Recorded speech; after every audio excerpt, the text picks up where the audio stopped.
Let's go. We're back. All Right. right. In the fridge. Welcome back, everyone. I'm Taylor. Oh. This is Justin. We have Yes. a guest this week. Oh Yes, my our God. esteemed guest. Steve French. Steve French. Thanks for coming on, man. Yeah. Anyway, Appreciate it. you know. Happy to be doing this with you. We've dragged you through our life for the past, 2 years now? Yeah, And now Yeah. you're doing this. I know. It's crazy. It's. We've pulled off the ultimate deception. I was gonna say. I was gonna say 2 years. That's crazy. That's crazy to think. Mm-hmm. That's when I literally started doing videography. You've, 3 years ago. Uh, So like. of Yeah. your own will, kind of just become our unpaid intern. I know. Yeah. And It's we just- love you for that. I've been drawn to it. You know. I just. I think we should start a cult, dude. I think Dude, we'd be good it'd be at that. so good. Yeah. Well, before we get into it too deep, Taylor and I have a little bit of shameless plugs to do. Oh, Absolutely. yeah. The music at the beginning is our fucking album. Yeah, our album is out It's after out like now. 6 months of work. Oh my When the God. days are done, on all platforms you could ever dream of. Thank you for everyone who came out to the release party. That was a Yeah, fucking that was a blast. Our boy Steve was here. Boy Steve Yeah, was that was there. a banger. Yeah. That was a banger. The videos too are Oh, yeah, they bangers. look really cool. Yeah. Really cool to see everyone. I bet you Doug had a good time too. Oh, he Yeah. loved it. No, Yeah. I mean, have we talked about Doug? I don't Yeah. think so. No. We have a new bassist, Yeah. Doug. Yeah. I think maybe we did with the album promo stuff a little bit on the Yeah, we full might have video, mentioned but it, yeah. new bassist, he fucking fits in, man. Oh yeah, absolutely. After having him in the band for 4 months, we might be the tightest we've ever been. Yeah, no, it's really exciting right now because we're firing on all cylinders. Yeah, so stage pretty sweet. presence too. Like just visually, like for me, stage presence was immaculate. It was crazy, bro. Hell It's yeah. good to see two moving bodies. You know. Okay, me and Max are a little locked in place. And it's not even like an attack. Great to It's see like, something other than 2 dead corpses and Justin on stage. Well, it's just like you guys like slay in your own ways, right? I mean, like, fuck Taylor. You know how I feel about you and your fucking drums, Dale. But like it's just like slap the fucking shit out of those drums. Oh, you yeah. know? Like No, Monkey Justin. mode. Just to Justin's dismay, as we learned when recording an album, we've Yeah. learned. Yeah, manage your hi hats. So yeah, we had to dig around on those to try to get them not overpowering everything. Right. But Yeah, no. I mean, it's been 2 years. We met you playing with Complicit, yeah. and Yeah. you were there to shoot Parms. Who's Yeah. the drummer of Civilian, one of his many projects. Yeah. And you came up to us and you're like, "Hey, do you mind if I just take videos of you guys?" And we're like, "Someone wants to take videos for free?" Of course. yeah, Yeah. hell yeah. And you've joined the cult since then. I Pretty guess. much. Like, I mean, I kind of started early, and I was kind of like starting to get into the band scene where I needed to learn because I was just filming all cars at in my first year. And then I started doing more band stuff, like I started doing Civilian, Complicit, and then when you guys were playing with Complicit, when you guys started playing, it's like I kind of was drawn by the music. Yeah. Like one of my favorite songs is Wild Honey, hands Yeah. down. Thank you, And thank you. you guys were either playing Wild Honey or Heavy Bones, bro. And I legit was like, I was tearing down my setup and I started putting it back together. That's the highest praise we could hope for. By the way, this is not supposed to be a glaze fest. Yeah, not why we brought you on here. I mean, but- but like the whole image thing, you know, like just like you guys really put work on your image. You guys, Yeah. like especially Justin, man. I- I don't know. I I try. don't know. Do you have to like lubricate those fucking pants every time you get in there? I've heard him take them off after a show. It sounds like thunder. He has not. He's lying. I lived with you. It's all misinformation. Okay, so it doesn't. thunder. So what you're telling me is it does not sound like cheese curds, like fresh cheese curds when you take them Squeaky. off. Yo, the best was last show. Yeah. The green room of Rainbow Bistro was Oh, yeah. completely filled up, and Yeah. I go to grab something in there, and I see Justin hopping around on struggling to bags get and those, shit, yeah. struggling to get Oh, them on. man. Because we just did load in, we went and ate and stuff. So Yeah. you're That was a tough one. Yeah, getting the pants on and then getting the bottom of the pants to fit over the cowboy boots. Right. Was a struggle. Why didn't you take the boots off? I did. I mean, like, once they're on. I thought you meant you kept the boots on to put them on. I'm like, no wonder you struggled. I mean, it's the stretching phase, right? Yeah. But not maybe less than a year from meeting you, we were in north of Toronto at a mansion doing a 4K live show. Dude, that was so crazy. Yeah, that That was a like wild one of the weekend. craziest things I think I've ever done so far. That was so much fucking fun. And shout out to like, crazy. dude, Nick, yeah, bro. Warren, fucking young Nick, you, like everyone. Parm's doing the sound. Yeah. Kelly, yeah. Yep, Kelly Kelly, as well, fuck. Like, yeah. fuck, man. All of the like production side of it. I know. So fucking awesome and such a pleasure to work with. Yeah, and I'm definitely working on something with them soon, I think. Like I have like another idea of like some projects this year, like more like offline type of like film festival-esque type of stuff. Oh, like hell yeah. some cool projects I'm really excited about. Yeah, that'd That's be fun. awesome, Yeah. man.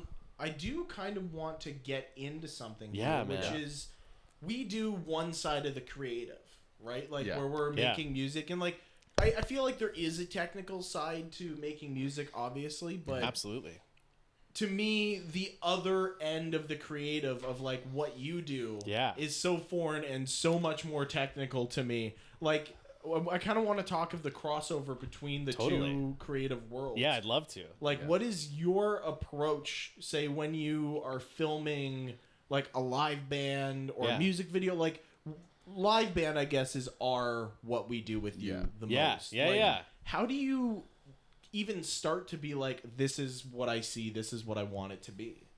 You know, and you're gonna have probably a different answer from every single, like, any photographer, videographer is going to give you a different answer, because there's people who shoot for moments, and then there's people who shoot for aesthetics, I find. Okay. And like I try to go in, but like you obviously there's a sweet spot between the two as well. Yeah. Where it's like, you know, and that's where it comes down to how much the band cares about aesthetics and how much moments they can give you. Okay. Right? Okay. You know what I mean? Like, so think of it like if you have a very stationary band, Yeah. hopefully they look cool.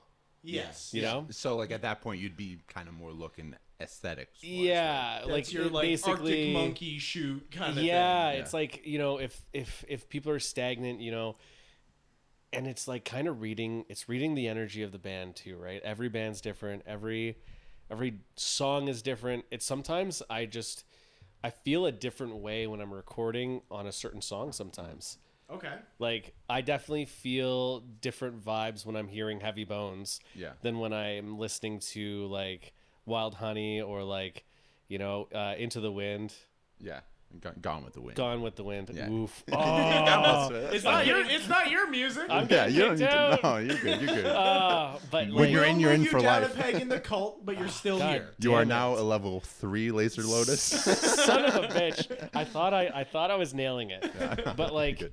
because there's 3 different vibes of that. Like, Right, yeah. those are 3 different songs. And so, perspective wise, it's all about lighting and how, you know, Justin and like it's all about how the front end kind of reacts to these songs and like what they do, right? So, you know, Max, he's got a solo. Yeah.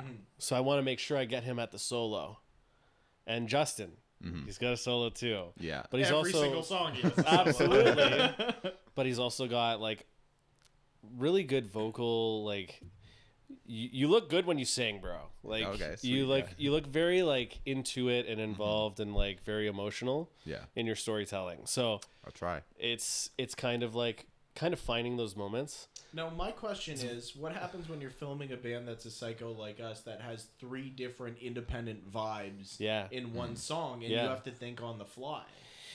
So that's it. It's kind of instinctual. Yeah. It's kind of like in the moment I say, okay, Justin looks good. Doug looks good. Taylor looks good. Thank you for throwing that in. I appreciate Max it. I looks love good, the you know? pause right before that. Just He like, thought about it. But like yeah. it's like it's really interesting because Taylor, your drum fills are very interesting because sometimes you either look like you look away a lot. You look away a lot. So it's actually, trying to find that in between, that sweet spot with you where you're either looking like in a direction where the lighting is like really good. Okay. It's all to do with the lighting, man, and like and you have to the think of that like portraying on it. the spot. Yeah. When you're like watching someone do something. Oh shit, that's interesting Yeah, over there. that's it. While you're filming something Exactly. else. That's And, insane to me. And like crowd interaction and stuff like that. Like Civilian is really good at like portraying all of that. Yeah. Like I've kind of gotten down to a science with Civilian in regards to like filming them. Like always crowd, always like get some Ed moments because Ed is so fucking animated.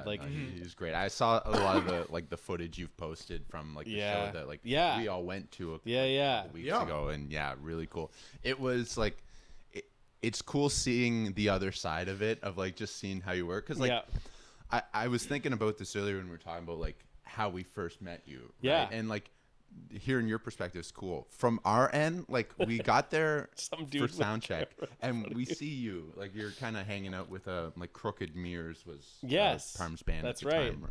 That's and, what it was. I think I said complicit. That's fine. Sorry, Parms. But that's what it turned. like merged. Yeah, it turned into evolved that. Into yeah, that. Yeah, exactly. But yeah, so and they come in, they've got like a ton of stuff, and like just see you come in, and then you like bust out this like crazy looking camera with the rig, the gyroscope and everything, like a gyroscope. Yeah, that's what it. Yeah. Is it not a gyroscope? It's the same thing. Yeah, tomato. Yeah. Listen, man, when you order is it a gyro or a gyro? It's a gyro, isn't it? See, that's the thing. There we go. Okay, so never mind. English is my second language. But yeah, so like we see like bust this thing out, and we're like, oh man, like Crooked Mirrors really, they're set up. So I think we were on like second that night. Yeah. And we're playing, and then all of a sudden I see this guy dancing around the crowd holding this crazy rig. Did he have the GoPro on his head then? He didn't have the GoPro that night. No. That's like a special occasion. Yeah. I've only started working on getting like a POV because I don't know, I think that stuff's fucking hilarious. Yeah. I love the So like unhinged. voiceover Yeah. things you've been doing with it. Like, I'm Steve, this is Steve. I look fucking stupid. I look like an idiot. Here I go, la la la, band time. Yeah, and then just like immaculate footage of Sarah and just like in their moment. Yeah, Cliff looked really good in that fucking video. Yeah. But and Parms like puts me to shame with stage presence as a drummer. Like the faces he's making, he has paint all over his body. Like I'm like, fuck. If I was skinny, I might take my shirt off too. yeah, man, and that's it. Like that's just goals, right? I mean, it's looking at bands like that and kind of learning off of it, right? And and that's and like it is crazy for me to see the variances of bands locally, and then you get like those treats where you get like these bigger bands that are like have been around for 20 years that are like doing like these world tours, right? Yeah.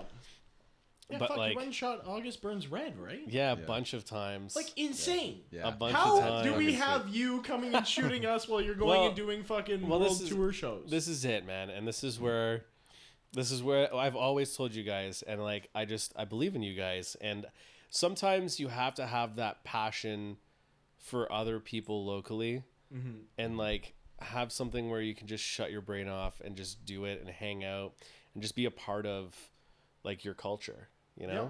And like for sure. I just feel like you guys are such awesome people, and like you're willing to do a lot of creative stuff with me, so it's almost like I don't have any rules and I can just give you whatever and like literally mess up for free.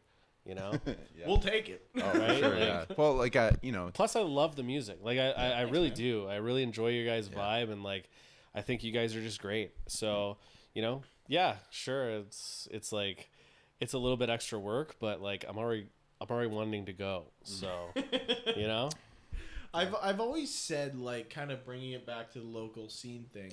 If we blew up tomorrow and we were doing like big arenas and that kind of stuff, the show I would be most excited to play, Rainbow Bistro. Rainbow Bistro. I would want to play a sold out show at Rainbow Bistro just with like you have some maybe even Ottawa local bands open up for you. Yeah. I think that would be the most fun show. That'd be play. sick. That'd be super cool, like a homecoming kind of thing. Yeah. Yeah. Hometown Zero show. Yeah, exactly. That's it, man. And like I feel like that's why I'm kind of excited to see what the future beholds, you know? Like it's just like there's so much there's a lot of talent in Ottawa, and the scene seems to be like growing a little bit. Yeah, it's, you know, it's grown a lot since after COVID. Yeah, I feel like Ottawa scene, and you know, it is a big part of one of the biggest metal venues, kind of fucking over all the bands. Yeah. But the rock scene, it used to be metal here, rock here, and it's kind of metal's been kind of a little bit lower tier now. Yeah, well, I think it's definitely changed a little bit, and like I think maybe like it's just rock proportionally is kind of popping off, because we've spoken to Doug about this a while. Like Doug used to play in a band called Hard Labor, and like us, kind of like rock band, a lot of like classic rock influences, and similar position to us of like we've done before the pandemic a lot of shows with metal bands, because like it was like that's what you could get, right? Like the promoters were, you know, focused on that. And now it's kind of changing of like there's a lot of like more rock bands kind of. Well, it's also what I've been noticing too is a lot of metalcore is staying away from Ottawa. It's Montreal. It's Montreal and Toronto. Yeah. Yeah, even London. Yeah. London, Ontario has a huge metal scene out there too. They're right across the border, I think. Oh, so okay. It's like you can play London, and now you have a North American tour. Right, and it's true. US tour, it's right? fucking true. Yeah. And this is the thing is like, you know, I've luckily got like an in filming August Burns Red, you know, like I've got a really good contact from that band, so I can like reach out to him and be like, hey, can I shoot this? But I'm like, fuck, I gotta spend like $600-$700 on like just accommodations. Yeah, just getting there, you know. But like, man, it's kind of the grind, you know. Sometimes you gotta spend money to do free work, and then be able to have at least that type of work. Because like this is the biggest thing is I'm still like a freelance. I'm not a publication, so I don't have to like serve my content on a platter to someone, right? It's kind of like I'm kind of still freelance, and it's starting to get me references for like. Festival organizers have reached out to me like for this year, but that's awesome, man. So congrats, it's fucking this year's gonna be pretty crazy. Yeah, I'm kind of curious with like the August Burns Red thing, because like, it seems like that's sort of like the biggest band you've worked with. Yeah. How did that come about? Like, okay, how did that happen? You know, it's funny. I've been procrastinating on my New Year's Eve recap video. I'm totally turning it into something else. Okay. I can't call it a recap video anymore because it's literally like we're halfway into literally, man. Dropping in October. So I'll drop what I did because it's actually fucking funny. Okay. So I planned this like trip. I had bought like train tickets. I was gonna backpack the entire trip. I just set up Airbnbs in a bunch of cities. So what happened was August Burns Red was doing their 20th anniversary tour for Rescue and Restore. Okay. And so they had 2 dates in Toronto, a date in Montreal, and a date in Quebec City. I bought all 4 tickets. Oh, yeah. Wow. And my buddy, he lives in Michigan, and we were going to go party in Toronto. We went and saw Wage War at the same time, and like went and saw he came with me for the first show and then left so like we partied for like 4 days straight before I even did my adventure. So like, man, I go to Toronto like fucking Friday, and I'm like chilling with him for 4 days straight, and my buddy is fucking awesome. His name's Kyle. He's Shout out legit. Kyle. Shout out Kyle, bro. I've been like me and him streamed and stuff like that together. Like he's a Twitch streamer. Yeah. Was he at Baba House? No, he was not. Okay. Yeah. He would have been. You would have liked him a lot. Okay. So basically, what happened was, I was emailing August Burns Red. I was DMing their fucking social media. I was doing all this shit. 4 months before, I was talking to my friend, another Kyle.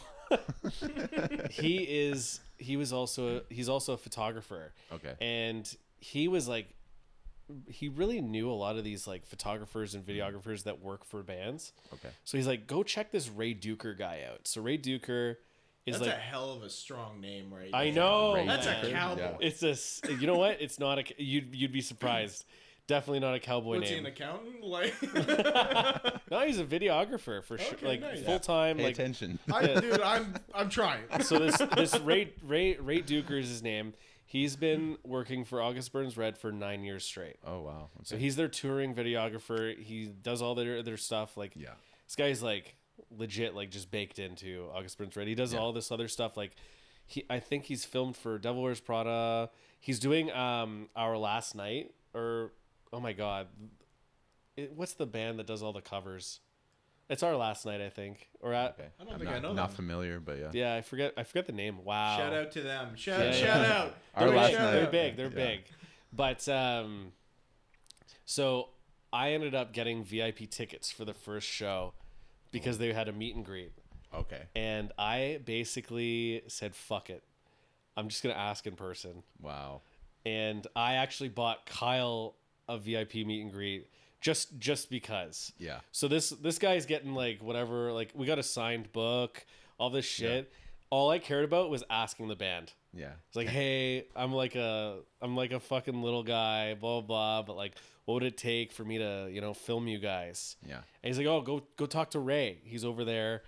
And so I go to this Ray Duker guy, and I already did my research on him, and I already like looked at his work. So I was like, hey Ray, like I love your work. Like your work is this, your work is that, which it's fucking amazing. Yeah. His shit is crazy. This guy's a fucking wizard. Well, yeah. It sounds like he's a like real pro. Right? Pretty renowned at this point. Dude's you know? a fucking pro. Mm-hmm. And so he was talking to me, and basically he gave me tickets, like media passes for every show that I was going to. Wow. That's awesome. So I Hail Married, and it worked. Yeah. Okay. And so I fucking traveled 4 days straight Yeah. to each fucking show and filmed every single fucking show in Canada. It was sick. Dude, sometimes you just gotta shoot your your shot. shot. Man. I shot my shot. Fuck, that's Okay. awesome. Yeah, got his phone number now. Like, talk to him sometimes, and he gives me pointers. Oh. And hell yeah. anytime they're in town, like I just have to ask. That's Damn. really cool. No, that's a fucking awesome. great huge. story. Yeah. And then they're playing at this festival in June that I'm going to. Yeah. It's a 3-day festival in Quebec. Okay. And Festival du Lac, yeah. Du Lac, okay. Yeah. So like the event organizer reached out to me because Okay. I ran into the same the photographer twice, Yeah. and they referred me to this fucking organizer. So now, because I was a nice person and I got that opportunity from Ray, Yeah. I have a new opportunity because I was nice to another person Yeah. during this circuit. Dude, I honestly think so many people in especially creative worlds like videography or music undervalue how much being a good dude is. Oh, yeah. Seriously. Like, we've jokingly called ourselves the easiest band to work with in Ottawa. Yeah, well, but it is like actually a focus of ours. Like we try to. But like, listen, be man, cool. that's why I wanted you guys at Baba House. Yeah. Like, hands down. Yeah. Because you guys were awesome.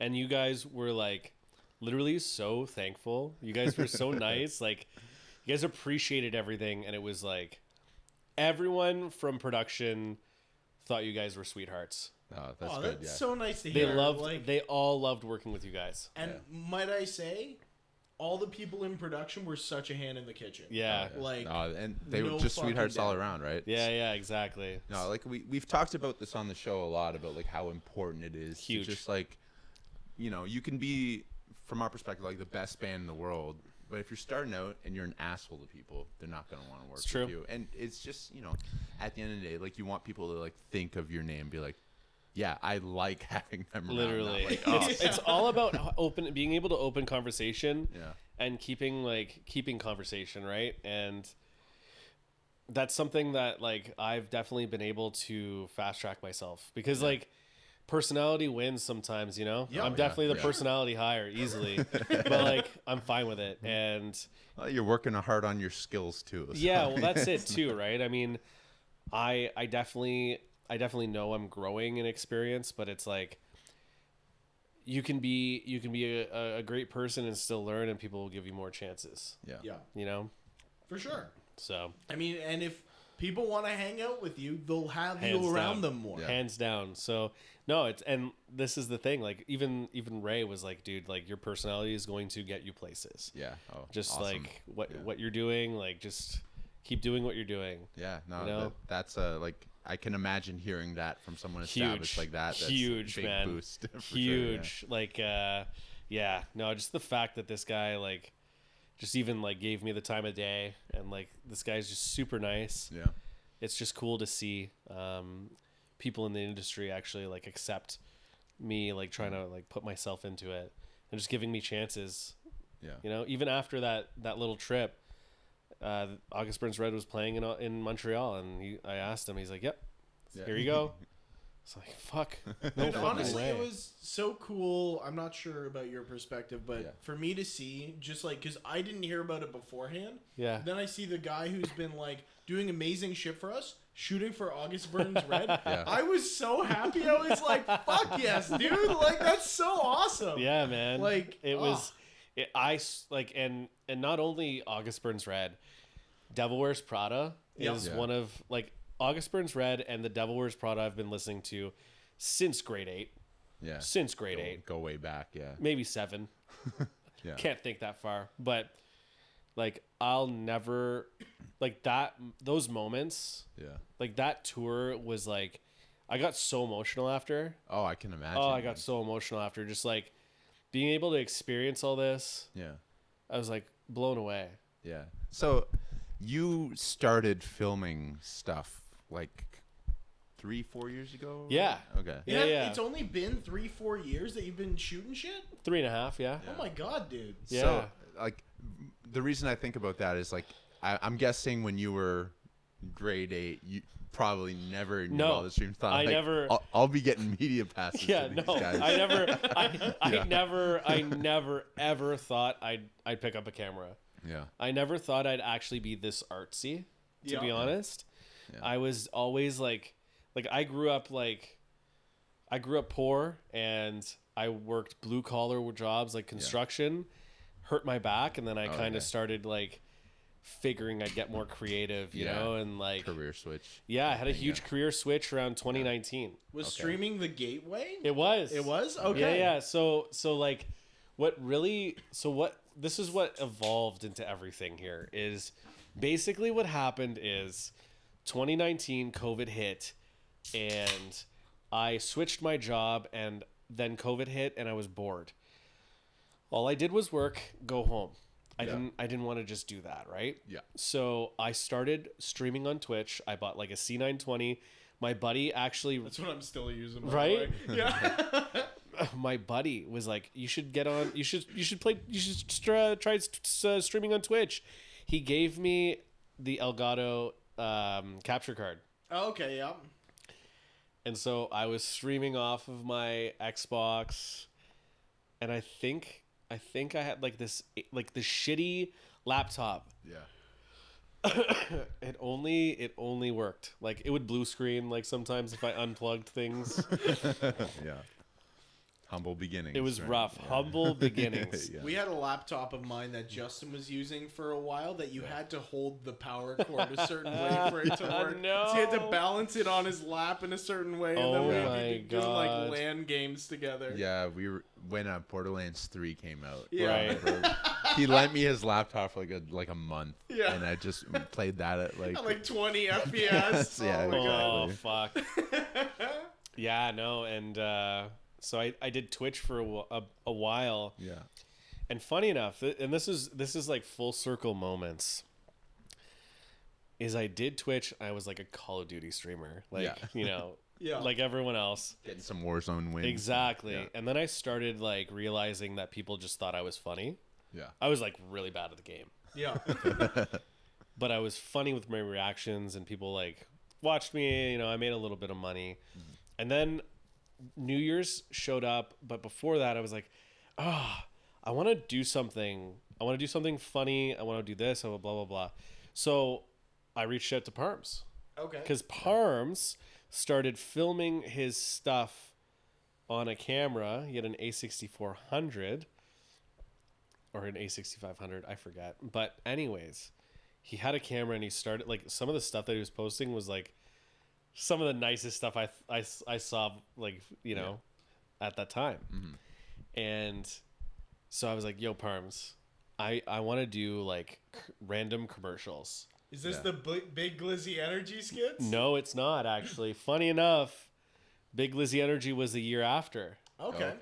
So what happened was I did a Steve Teaches You Drums tutorial. I remember that. Yeah. So I did a drum class. I did... Fuck, I forget the other ones. I did 3. Okay. I did the drums and I did 2 other things. Oh, I did like Steve's best hits, and I just like totally fucking like did like Van Halen, like just karaoke. I'm wearing a fucking wig, like it was just crazy stupid shit. Goofing off. Exactly. Yeah. Okay. Yeah. I was goofing off, green screen stuff. Good. Yeah. I totally forget the last thing, but either way, it doesn't matter. So they were a hit. Yeah. I ended up making like $600 that night. Off of Twitch. Hey, damn, dude. wow. And so I was like, I'm on to something. Yeah. I was like, I'm on to something. So months later, I was still a COD streamer, but I was starting to do charity streams. Okay. And then I was like, I'm on to something. Because like we raised a lot of money for charity. Yeah. Nice. I did like 2 charity things. It was like a couple grand. Oh, that's awesome. Oh, yeah, it was sick. It was sick. Yeah, that's gotta be really cool. So it felt really good. What kind of things are you doing on these charity streams? So I was basically hosting tournament style, like 1v1s. Okay. So people were just fucking ripping it on like shipment and stuff, and I'm commentating like, "Here goes fucking Dookie Blaster," like, just like some fucking crazy stupid shit. 420 Dank Lord still exactly, in the lead, literally, and I was like, "There's a 360 no scope," like just. I was making a show out of it, but also like every entry was for charity, so like people would pay like $15 or some shit, and then what I would do is I would do like a pot, and then the proceeds aside from the pot were going to charity. Okay. So like just to get people involved and wanting, winning some money. Yeah. So then I did it again. It was all for Movember as well. Okay, yeah. Nice. We usually do a Movember show and give all the money to... Yeah. We've done that in the That's past. awesome. Yeah. So I did that, and I'm like, I'm so good at organizing these things. So I don't know if you remember Warzone kill races. I do not. No, I don't know if we had given up on the game already. Yeah, we've played a little bit of Warzone. So but basically what happened is there used to be like tournaments where people would do kill races, they were called. Okay. Where basically people just track their kills for each game. So you have like 3 hours to get like 100 and whatever, like the most amount of kills in like within like a certain pocket of people. Okay. So I thought I'd fucking do that. Yeah. But all these fucking events were sponsored by energy drinks, and like I didn't have sponsors like that. So I decided to make a fake energy drink company. Big Glizzy Energy. Big Glizzy Energy. Yep. That tournament was a fucking fail. I don't even think I needed 100 people to sign up. Yeah. At like fucking $20. And I think one person was down. I was like, wait. Just wait before. Yeah. But I made these fucking commercials to make it look like they were actually like an actual like sponsor. Yeah. Yeah. So that's what birthed Big Lizzy Energy. And like I was talking to like I have a product designer on this. Like yeah, I've seen like the money. can look. Yeah, man, I spent lots of money on that shit. You weren't playing around. You went in. I fucking was in balls deep. And at this point, are you still using Parm's camera for all this? Yes. Okay. Yes. So I'm paying Parms to film me. Yeah. And I'm paying. Wait, so you're not even filming yet? I don't have a camera yet. I don't even have a camera yet. Yeah. And this was the pivotal moment after we did like 3 Big Lizzy Energy ads, and I was like, this is great, but I need to start like working on my own stuff. The money that I was making, I was making a good amount of money on Twitch at that time. Man. Like it was very good, but I was spending a lot of time doing it. Yeah. That's the hardest part. Yeah. So what happened was I ended up buying a new camera. Yeah. And then that's where things switched a little bit. Like I started like I literally got obsessed with learning how to use a camera. Yeah. And so that's when I started filming cars and bands. And then I started upgrading my camera and then blah, blah, blah. Like, It was crazy. Dude, so all the money you've spent on cameras, equipment, all this, you can blame Parms, I can 100% blame Parms for about 20 grand. I'm definitely. Yeah. Send him an invoice, see what happens. Oh yeah, I'd love to see his face. Yeah. I'd love to see his face just with an email of that, like just invoice. The fucking eye roll, like, God, like. Yeah. This is the amount of misery you've caused me, buddy. By filming me play COD. It's so funny, but yeah, man, like Parms was actually a huge pivotal point in me doing everything. Yeah. Even me getting into filming music, his band was giving me the opportunity to film them. And shit, he's how we met you. Yeah, like at a show with him, right? Like, exactly. I've known him since grade 11. Oh damn. Yeah. I've known Parm since grade 11. Yeah. No man, it's a small fucking world. Yeah. Small world. Yeah, no, it's cool hearing about like how you get started, because like I like to try to think about like, okay, like what are like takeaways from this? Yeah. And like what I'm hearing from your story is like definitely shoot your shot. Shoot your fucking shot. Just do everything you want. Yeah, it's just fucking figure it out. Kind of like a crazy thing, because like it can be daunting at times. It's so daunting. But like at the end of the day, right? Like the worst thing people will say is like no. Yeah, I know. Yeah. Right. Yeah. Like rarely will people be like, shut up, you idiot! I'm gonna go after you. Like, and you know what? And it's you know what? It's in a different way, right? Yeah. A lot of no's you'll get is it's not in the budget, or it's not in this, it's not this, it's not that. Like, it's not really hard no's. Yeah. Yeah. And you just gotta fucking do it. And sometimes if you want to better yourself, you got to do it for free. Yeah. Because you're trying to fucking catch the whale. Yeah. Like this leads nicely to like something I want to ask you is like, how do you feel about like exposure? Like, what are your thoughts on that? Because it's something that's like, when you're in any kind of creative arts, you're gonna like run into this at some point. Pay you an exposure. Yeah, like stuff like that. Like, what do you think of it? As long as it's my choice. Yeah. Yeah.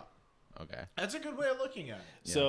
So I look at it as, if someone is advertising like giving you exposure as payment, that is a definite check on that situation. Yeah. I'm not going to say anyone who says that is, this, but I would say, like that would cause you to think definitely want to reflect right? on who you're dealing with when people are offering you that. Yeah. And personally, I rather be in control of what I choose to do. Yeah. So I don't want to be put into a situation like that. Yeah. But it's also, it's the same situation as, I can't say like, oh, I fucking hate how exposure does this, because I'm not getting paid by August Burns Red. Yeah. I've asked them for an opportunity because personally, look at the marketing value it is of you guys being like, holy shit, this guy fucking filmed August Burns Red, right? Yeah. 100%. Right. Yeah. So it's kind of evaluating where you are, in the grand scheme of the food chain. Yeah. Of what would make me look better? What would actually help me expose myself to these new environments? Yeah. Because like, it is a completely different fucking game. filming for these big fucking 100%. You know, there's a fucking there's like a pit that you actually go into. You can actually only film and photograph the first 3 songs. Really? Yeah, if you like, it's certain media passes, right? Yeah. So like, you know, I'm just, you know, there. So I get 3 songs and I'm out. Do you know why that is? Yeah, so like first things first is all these people don't actually work for the fucking band. Yeah. So it's a liability. It's also publication, as well as the band's videographers. They have full reign throughout that. So like, you know, they need access to all of the songs that all of these other people don't get to film. I see. You know, it's an exclusivity. Yeah. Excuse me. Jesus. Bless you, Steve. I am blessed. But basically, like, because I was talking to Ray, and he was saying, you know, like, you know, let me know, like, when you can make the next one, because I'll see, you know, if I can, you know, get you in on, like, the other stuff. Because he knows how hard it is. There is no other videographer right now in my way. It's all photographers. Oh, yeah. So it's actually really funny. Is there a lot smaller of a market? Yes. Okay. Hands down, everyone else is a photographer. I mean, anyone that's ever talked to us about doing anything in the local scene is all photographers. Yeah, photographers. Yeah, which is like, it's cool to see so many people being this creative. But I try to do both, right? Mm-hmm. Yeah. I try to do both. And to be honest, I mean, my composition is definitely not a photographer's favorite. Yeah. But I think I'm just better at video anyways. And I love capturing moving art, you know? It is, in a way, like, it seems like it's pretty similar as a medium, but there are some pretty key differences. There are definitely key differences, because photography, it's all about timing and trying to get the moment in that split second. Videography, it's just trying to get that emotion and that feel, right? Like, like that's what I love. It's got a little bit more grace. It's got a little bit more grace. Yeah, fair enough. Like, I mean, I guess even in music, like, you know, we go back to vibe, we go back to that. That's kind of the difference between, like, those vibes-based band and those feelings-based band, right? Like, we might not be the best musicians in the world, but I know we put on a good show. Oh, yeah. Right? Like, we're going to run around like idiots and make you feel something. And to be honest, and, like, I personally feel like you guys are very, very consistent in your shows. I'm glad to hear you say that, because some of the shows you've been to have been bad.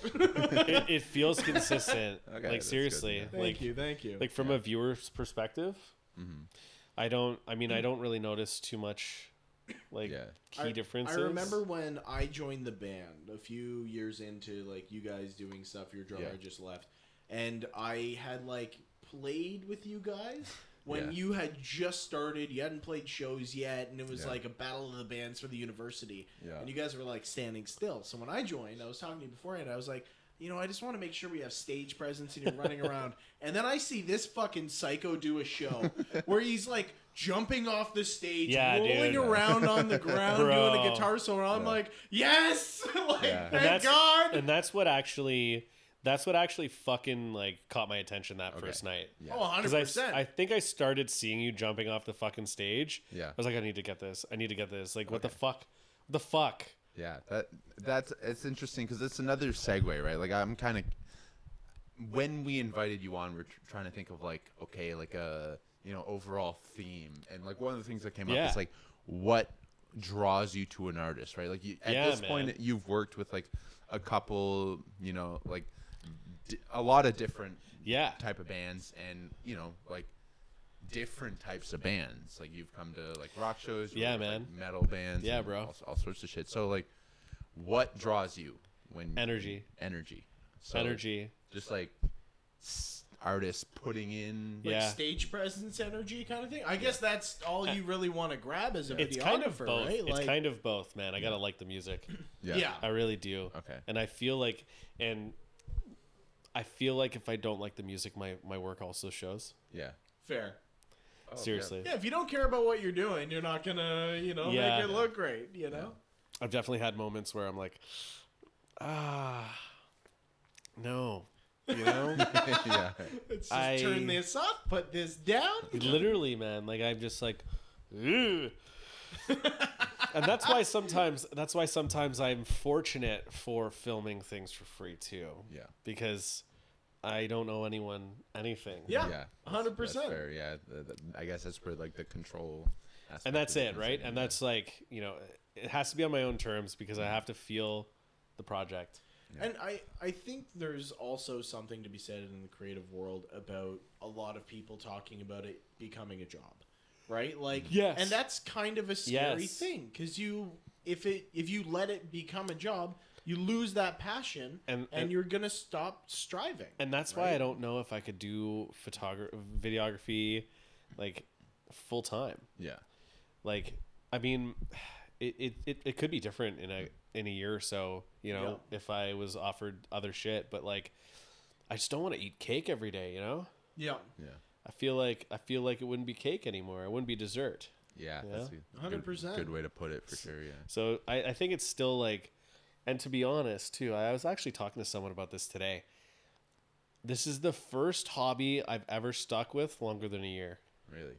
Damn, okay. Yeah, I always pick things up, get decent at it, figure it out, and then just get bored of it. Yeah. Yeah. This has been the first thing that I'm like, holy shit, I can do everything. I can do whatever the fuck I want. Like, I can literally capture anything. Well, like, you know, following you on socials, which SteveFrenchTV. Yeah. Like, you know, we've seen the footage you film, and, you know, you're not specific about it, right? Like, you filmed bands like us and, you know, Civilian and August Burns Red.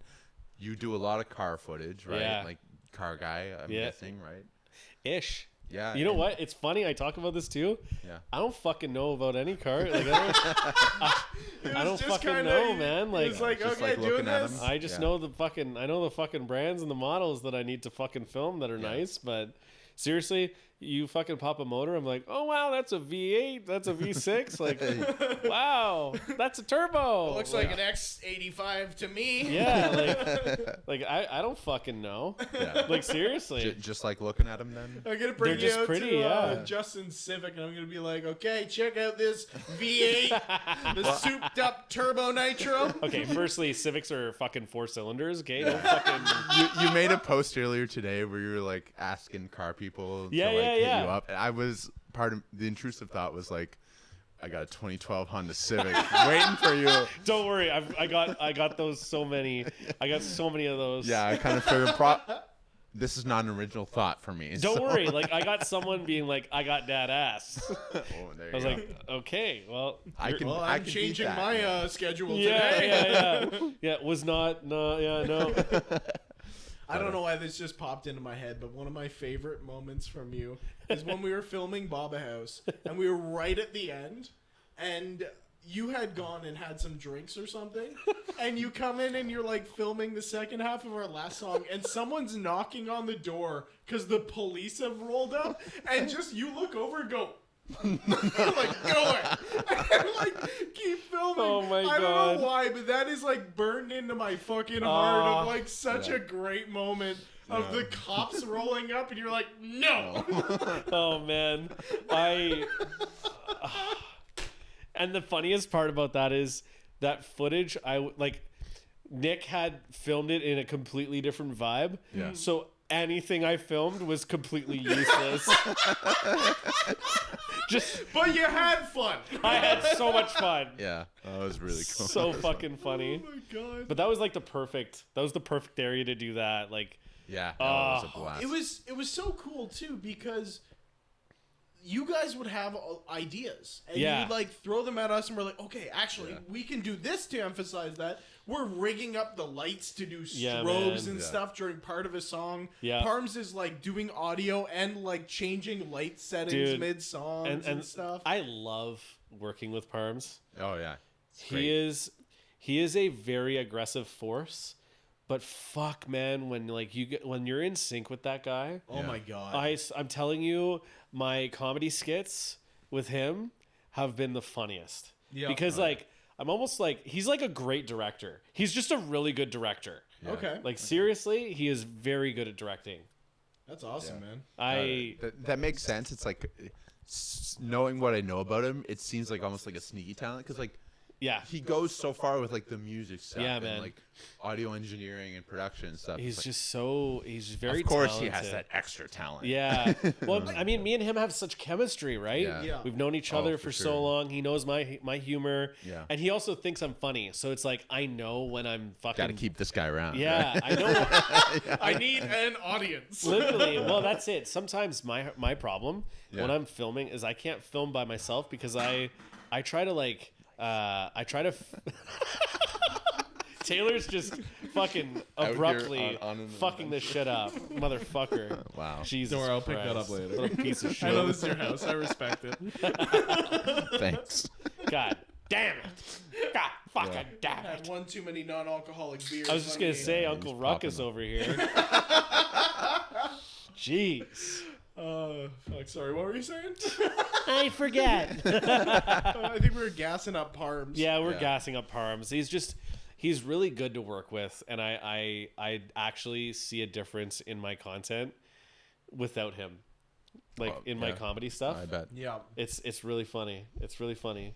Because like I'm like performance based. Like I try to perform for an audience. Yeah. But sometimes when I'm fucking doing my stuff, that's the same thing with me and you, bro.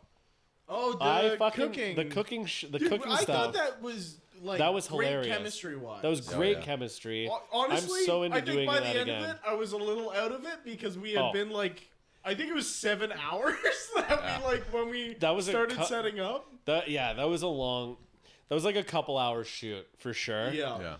Like fuck, man. Those photos fucking turned out good too. Oh, yeah, they did. Those. There's a few that I just will not show like my chef because it's just so typical, like pointing the knife. It's every like First Chef's cookbook kind of thing where it's like pointing the knife or like standing cross-armed with and the they're knife so good. Poor Warren Yeah. doesn't want to hear that because he's like, yeah, I fucking did it like the books, and like Taylor is like, ugh, it's like the books. No. I love them. I'll just get made fun of if I show my chef, you know? Yeah, where's your chef's fucking photos in the book? True. Yeah, jealousy. Yeah, exactly. Motherfuckers. No, it's like pretty incredible, like good photography, what it can do to, like, man. a photo, right? It's like, crazy. Like in this day and age, everybody takes photos of like almost everything they see. I know. But it's like when you see professional photos, like it difference. is, you know, There's a difference. Oh, definitely. It's huge. Like I think all of our profile pictures are shit you might have grabbed, like. Yeah, but it's like definitely like other like professional photographers. You've got that really cool film photographer. Yeah, for your shout out profile. Raul. Yeah, yes, he's man. just a good buddy of ours that has a camera and likes to do it. We're like, come on. That guy's dope as fuck. Oh, he's great. That guy's super nice. Yeah, I really liked meeting that guy. Yeah, awesome. Shout out Raul. Shout out Raul. I mean, I just talked to him earlier in our D&D campaign. Hell yeah. Fucking right. But yeah. Do you want to do it? Ready? Yeah. 3, 2, 1. All right. Action. And we're back. Yeah, what the fuck were we talking about? I have no clue. We were saying like actual photographers make a difference. Yeah. Yeah. So spend your money, kids. Spend your money. Get your cheesy chef photos done by Warren. I did like them. I didn't mean to talk shit on Warren. I do like them. Thank you, Warren. I appreciate it. In 10 years, you'll have to like put out a cookbook, and it's just like all photos of you when you're young. That's so fucking funny. In my prime photos, crossed arms and everything. Like literally, like those are literally like. I think one day I'm just gonna make a poster out of them. Just fucking, and then I'm gonna send it to your work. I don't think I've told you this, but when I saw them, I was like, "Fuck this guy! These look cool." Yeah, thank you. I appreciate that. See, like that's how it started, and then it ended with Steve shirtless, covered in tape. Me, both of us soaking wet. Oh man. Yeah, no, that was a day. That was a lot of fun. That was a lot of energy. Yeah. Did we film the the Veritone set that night? I can't remember if it was that night or the next day. It might have been the next day. Yeah, because fuck me, man. Our bassist hadn't arrived yet. Yeah, because I think, fuck, man, I forget if it was. That was a blur. That whole fucking time was a blur. Yeah, there was not enough days. No, there was not enough days. Yeah, but also too many days.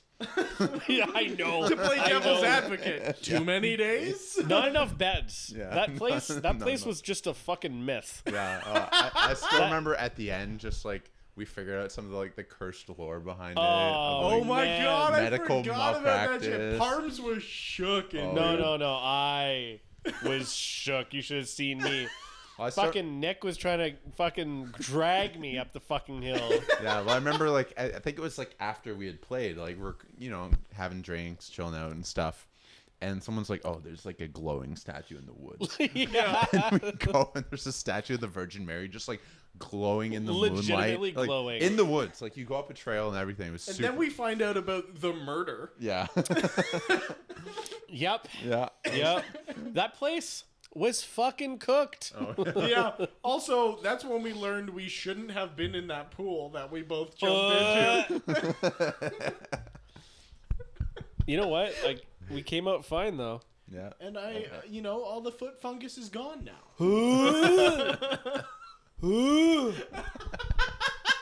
Man, that place was disgusting. Yeah. Yeah.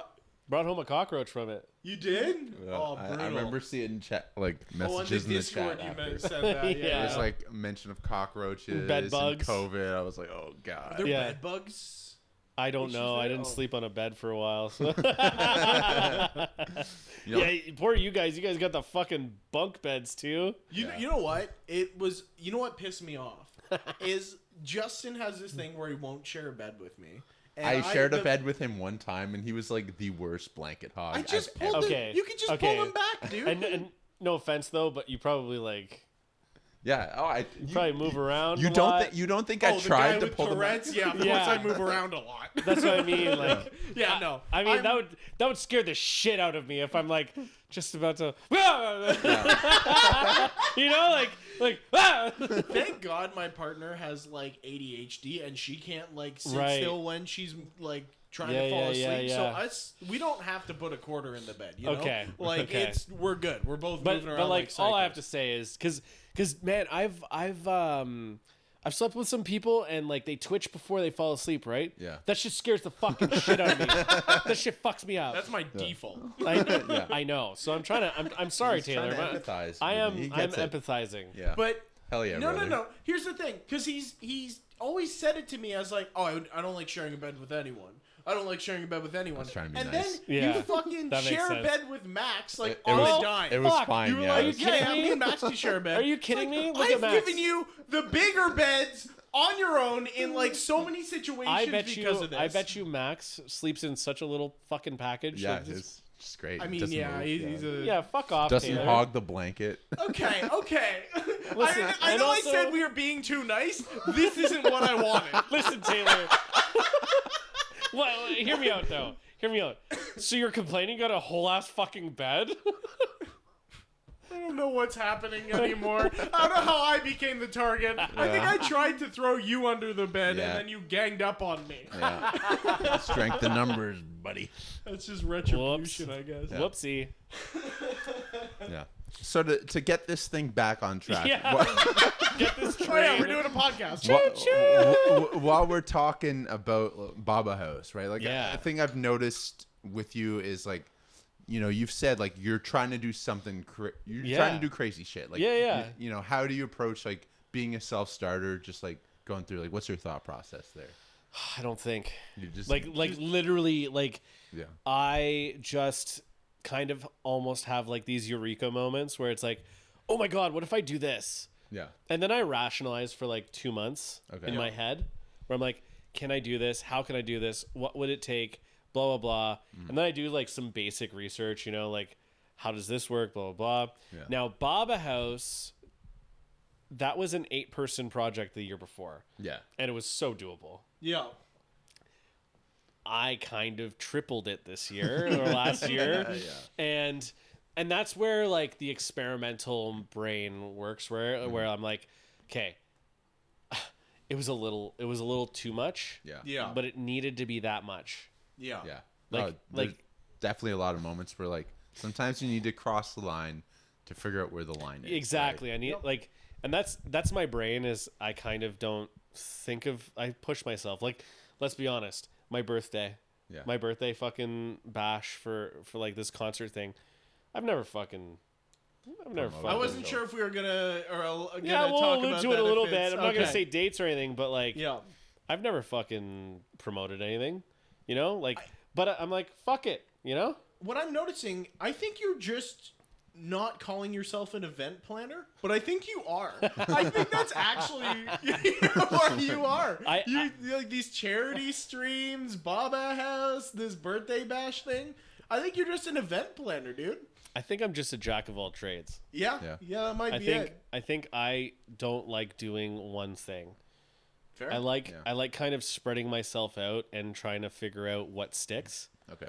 I'm not scared of failure. Yeah. So like that goes like kind of hand in hand. Yeah. Like what fuels this shit is just like I want to have fun. I want people to have fun with me. Yeah. So that's kind of what it is. It's like, you know, maybe I want to do a weekend where it's like I got a group like 6 or 8 of my film friends that are creative that just want to make a fucking short film. Yep. And then we compete against each other. Like it's like a fucking, you know, like 4 versus 4 who makes the fucking most creative thing in the same like in the same like cottage or something or whatever, right? Like and like these ideas are just drawn from a hat. You know? Yeah. I'm just like I have a lot of like random things that I just kind of like just do. I don't know. Maybe I just have fucking balls. And I think that's it, because like I'll have a lot of thoughts of like this would be cool, and then I text them to Justin. He goes, "Okay, what would be the ramifications of that?" I'm like, "I don't want to do this anymore."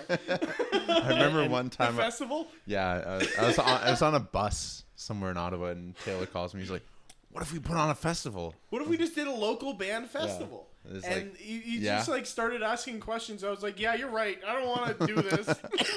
and listen, I've had multiple times where like that happens where it's like for sure, roadblock. Oh yeah, no, that's gonna cost tens of thousands of dollars. Yeah.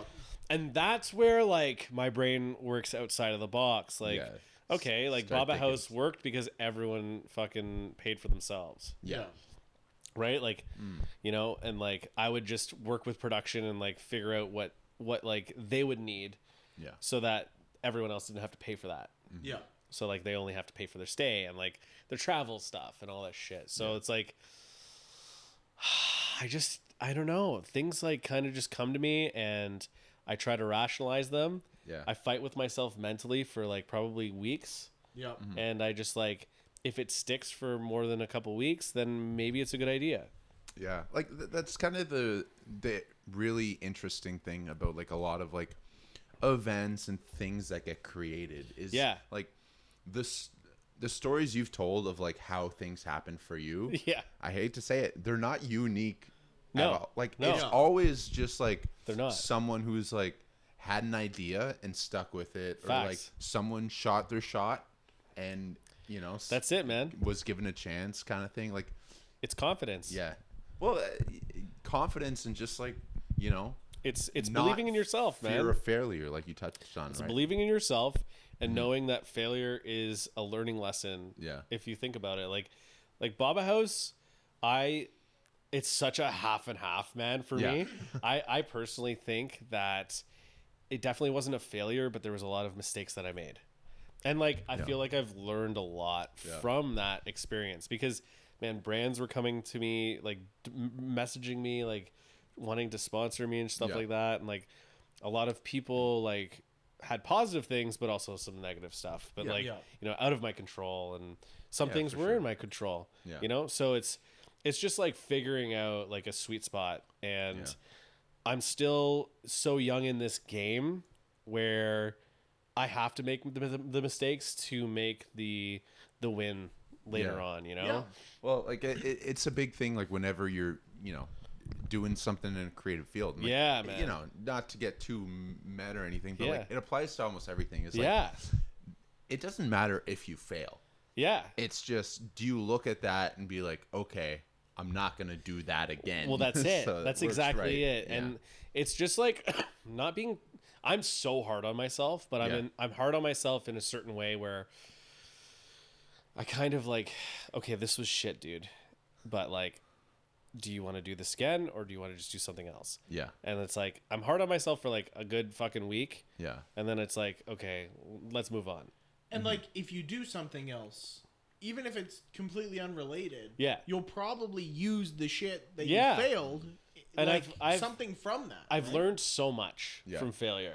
Like, like seriously, like I've learned so much, and it's just kind of kept driving me to keep doing this thing. Like I said, like this is the longest hobby I've ever had. Yeah. And this is like, it's turning into something. It's turning into, you know, like people know who SteveFrenchTV is, and it's like, holy shit, like what the fuck, man. All started because you were bored. It's all started because I was bored. Yeah. Yeah. It's crazy, man. And no, like I love doing things. Like I've got some music video ideas with some people, like, you know, some little cool projects. Yeah. I'm working on like trying to find some like cool cars. Yeah. But like it all goes down to these are passion projects. Mm-hmm. And then I'm starting to also get into the corporate world. Yeah. So like that's also like, Jesus, man, corporate. Wow. That's a whole different beast. It is a beautiful beast in my eyes. Yeah. A lot of people don't like it because it's like, it doesn't, it's like not like fulfilling or artfully. Usually there's a lot of red tape, right? But man, I'd rather the red tape and get paid. Like the amount of money these people have for budgets is immense. Oh, yeah. And it allows me to do my passion projects without worrying about shit, you know? Yep. Yeah. It's a balance, right? There was something I talked to someone about, and they had basically said, like, you have to have the mentality of, like, one for me and one for you, you know? Like, not everything is going to be bread on the table. Yeah. Mm-hmm. Some things you got to give to people so that you can take from something else, or and this is not, you can't have a transactional relationship with a lot of people either, because like personally, man, like I don't want people owing me. I just love fucking doing stuff, and I love fucking making friends and just like having fun and just, you know, just living life. That's not gonna stop me from feeling guilty whenever you make the coolest fucking shit I've ever seen. I'll be like, oh, what can we offer you? Like, fair, but but you know, you talked about like passion project there, and we very much went through it with the album. Yeah, where like even after the fact, I'm not trying to look at the numbers. I have checked it a few times, but like this album, we definitely lose money on. Oh, like even in 70 years, we haven't made our money back. Yeah. But like with how the music industry, I'm so fucking proud of having that album. Now it's there. We have that. We did that thing, and for sure, if we went and recorded it now, we could do better. Yeah. But like as a marker of where we were at and like what we could do, and like that's huge. It's it's a passion project, and I feel like the passion's there, and I'm you know, just happy we got to do a cool thing. Yeah. And that's it, right? And it's all about experience, and like kind of like also just notching one more, you know, putting a notch in the desk. Exactly. You know, like it's kind of like sometimes it's just doing because nobody else is gonna. Yep. Yeah. You know? Well, I think through the process of us doing this album, like there's a lot of stuff that, like, looking back on it, seems like decisions that we didn't have to think about. Like it just made sense to do it, right? And it, you know, from hearing your stories, it's kind of a similar thing. Like you just, when you feel pulled to it, you just kind of dive in and go for it, right? Balls deep. Yeah, balls deep. Balls fucking balls deep, deep all day, brother. That's it. Hell yeah. It's easy to forget too. Like one of our songs, Caveman. Yeah. We wrote it 2 practices before we went and recorded. Yeah. And it's like everything we didn't have the time to think. It was just doing and trusting your own fucking, okay, what would be good here, that kind of stuff, and it just kind of comes together, right? Yeah. Like 100% that could have bit us in the ass, but like you know, it's that passion I think drives a lot of that stuff. Yeah. it's also just building chemistry with your band too, right? Yeah. Oh, definitely. That's so important. Yeah. No, that was a cool thing about like the way we recorded. Of like, it was, no click track to tape. At first, it was just like when I think about music, I'm big on like the imperfections and like ultimately the way I look at it is like the humanity and the truth of it, right? Like, if someone listens to our record and then goes to our show, like they can see where like the direct link between it. Yeah. Right? Like we're not hiding anything. We're not, No, I really, like I said, like I'm really drawn to your guys' live shows. Like it's just like you put so much fucking effort into it, guys. I think regardless how much we record, we're a live band. Yeah, like that's for sure. That's our roots of like that's what we want to do. We want to put on a good fucking show. I actually kind of got depressed for like a week after our release show. Because it was such a fun night. That was sick. It was, and like the crowd was awesome. Yeah, man. Like I think we played well. And we had a blast. And then the next day, I just had to do normal things again. And it was like, fuck. Like, why can't I just do that? I completely get it, and that's it, right? It's like, it's such a high too, right? Oh my god, yeah, for sure. It's such a high. Yeah, no, it puts a lot of like the classic rock star stories into context a little bit of like the craziness that happens. Absolutely. After something like that. Even like. Think about it. It's like it makes sense that there's a lot of drugs and alcohol stuff because if you come off stage like the high you like I always call it musical blackout. Yeah. But like the high you get playing a good show. Yeah. You come off stage and it's just like how do I keep this going? Like it makes sense that shit runs so rampant. And I was so buzzed filming you guys. I had pre-drank. Yeah. Like I had quite the adventure that day, actually. Yeah. I had quite the adventure that day. And then we didn't help because we kept feeding you drinks. I agree. Yes, you were. Yeah. It was great. Mm-hmm. So no, it was a fun experience because, like, man, I was just in a different world. Yeah. Just filming you guys and like. Fuck, man, that footage looks so good. Oh, yeah. God damn. It's been really cool to see it. Yeah, what we've seen so far looks amazing. I'm gonna be sending you all that stuff. I keep forgetting. All good. It's all good. No stress at all. But yeah, no, it's I would agree though. Like definitely you guys have like a really good presence live. Like you guys live is just fucking sick. The way I've always thought about it, like, right, like starting this band, like we were just guys, right? And when you're on a stage, you have to be more than just like a normal person. Yep. So, like, I think I've told this story on the podcast before, but to me, I went to a show with my dad, and my dad's not a musician, and we see that this first band comes on, they're like a jazz fusion band, like amazing players, and they're just standing there, kind of not doing much, and then after this blues guy comes on. And he put on an insane show. And just like the second he walked in the room, people were like drawn to him, like, oh, Carson's here, like incredible. And he's doing all these tricks on stage. Yeah. And like that's when it clicked to me, like it is more than just playing your instrument. It's a performance. It's a performance. Fucking, right? and that's it. Yeah.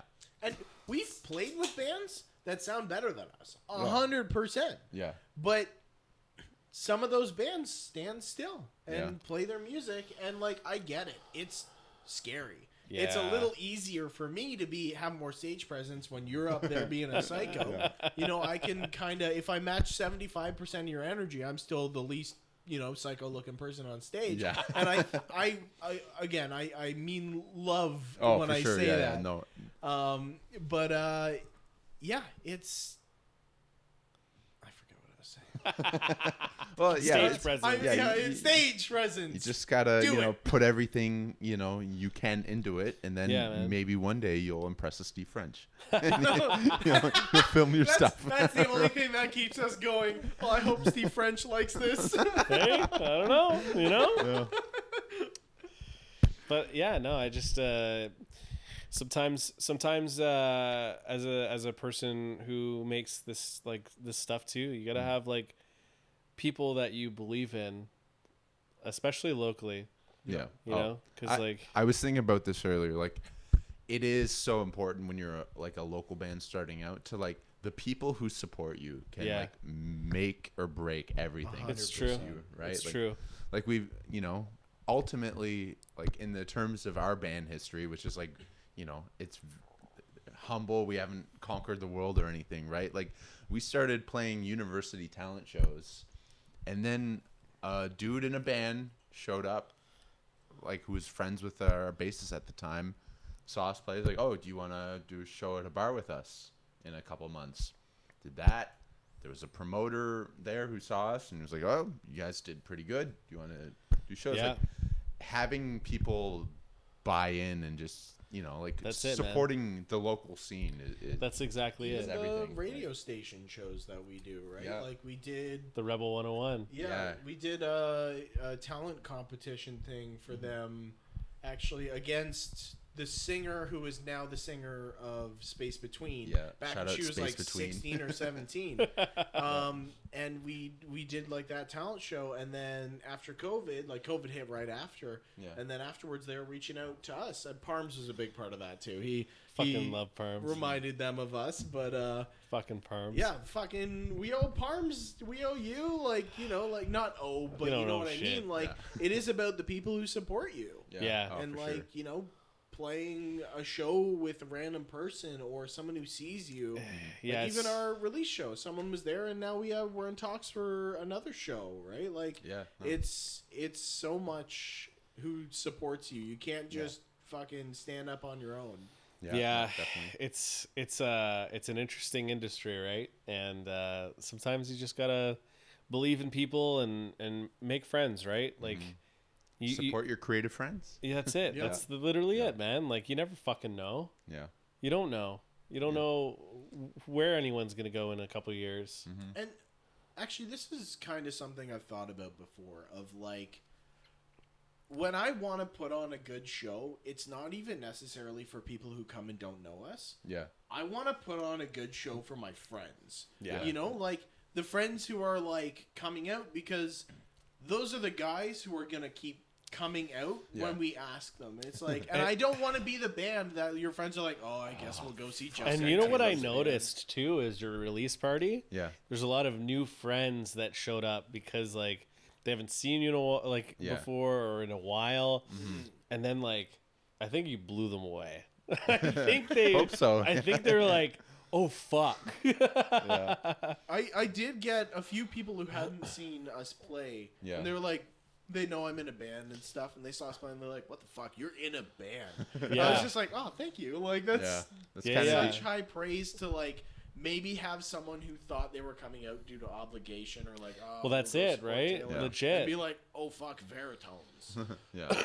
That's it. So that's a great feeling. It is a great feeling, and that's what I mean. Like, you guys are definitely in a stage where like, people are starting to realize, you guys are actually fucking good. I hope so. Trying to get some eyeballs, for sure. And there's a big part of networking too. Huge, right? yeah. Networking is huge.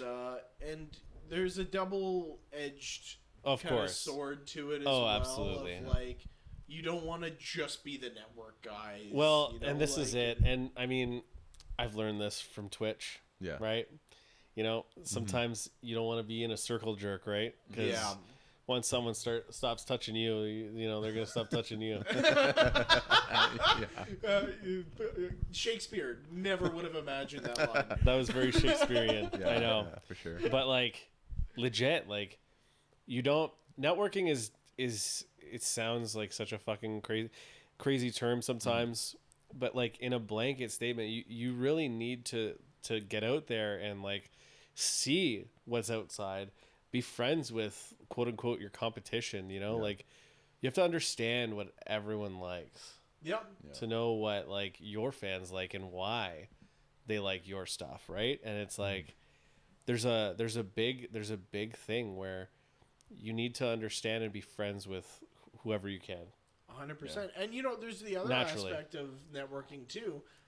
You gotta steal some stuff. Not like not really musically, although I say that, of course. Like last show we saw Civilian, we saw Space Between. Yeah. There was a Phil Parms did and a Phil Tom did in Space Between. where I was like, fuck yeah, I'm gonna use that. Like, that's such a great fill that I just haven't really added to my repertoire yet. And it's like, you know, you go see someone, maybe you see someone's stage presence, and you're like, okay, this is, I see like something I want to, you know, take a little bit from that. And to be honest, it's like creative, because you look at it and it's, you'll never be able to 100% replicate it, and you don't want to ever, right? No. But it's like, it kind of brings a mindset of, okay, this is where they're differing, and you know, this is where maybe I want to also include this, and then that's where it kind of breeds into your own original type of thing, right? So, yeah, definitely. Like you know, ultimately, like all great art, they steal from something, steal like an artist, from as many people as you can. That's what we've always said. Like, you know, well, I'll chirp Greta Van Fleet for the 80th time on our podcast, but like, they steal from like one or two bands, right? And everyone compares them to those one or two bands. We try and steal from like 80. Steal as much as you can from as many people. Originality in my mind kind of doesn't exist. It's just the blending of many concepts. And it's like our time and age too, where there's been so much done already. And you can access it as quickly as you literally want. So it's just kind of one of those things where, you know, as long as it's like within the rules that we all know, whatever, bro, you know. And sometimes you have someone who comes in and changes the rules. That's it. That's it. Just fucking shake them up. Well, fellas, I think you know, we've touched on a lot here. So I think we're ready to wrap this out. So, Steve, check out SteveFrenchTV on socials. Big on Twitch. You know what? I've definitely not been on Twitch, but most of my stuff is definitely on Instagram these days. Yo, you want me to Photoshop you up some OBS screens? They're real bad. I'll do it for you. OBS, let's go. I've done it for like 3 other streamers, and I'll stream when I'm doing it and send it to them, and their face when they're trying to be supportive, when I just spend the last like 45 minutes making the biggest pile of hot garbage I've ever seen, they're like, yeah, it's nice. It's my favorite thing in the world. Oh yeah, no, I don't even use OBS, and like my templates are just so fucking bare. I don't give a fuck. I don't give a fuck. But anyways, keep your eyes out for fucking Steve French. Maybe on a world tour of your favorite band soon. You never know. Thanks so much for doing this, man. Thanks for having me, guys. Seriously, it's been fucking fun. Cheers. Hell yeah. That's all. Louder than the fridge.